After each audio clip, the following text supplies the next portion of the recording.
இன்று நாம பார்க்க போறது ஒரு புத்திசாலி குரங்கும் அதை ஏமாத்த முயன்ற முதலைகளும்.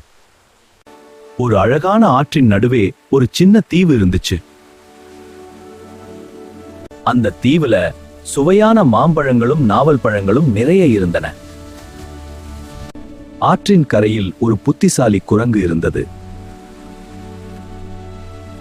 அந்த பழங்களை சாப்பிடணும்னு குரங்கு ஆசைப்பட்டுச்சு.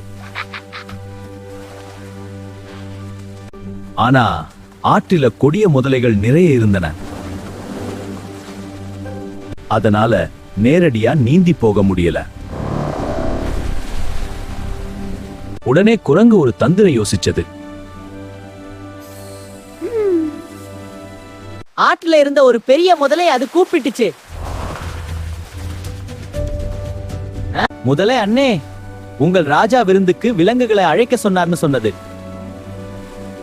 உங்க கூட்டத்துல எத்தனை பேர் இருக்கீங்கன்னு எண்ணணும். உண்மையா சொல்றேன். முதலையும் அதை நம்பிட்டது. அதன் கூட்டத்தினரை ஆற்றின் குறுக்கே வரிசையா நிற்க சொன்னது. 1 2 3. முதலைகளின் முதுகின் மேல தாவி தாவி முன்னேறிச்சு.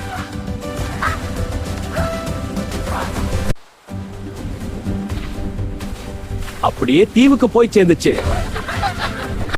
அங்க சுவையான பழங்களை நிறைய சாப்பிட்டுச்சு.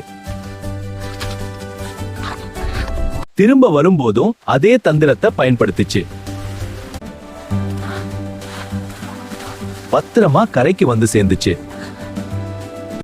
அப்போதான் முதலைகளுக்கு தங்களை ஏமாத்திட்டாங்கன்னு புரிஞ்சிச்சு. நீதி, இக்கட்டான நேரத்துல பயப்படாம அறிவுபூர்வமா சிந்திச்சா வெற்றி நிச்சயம்.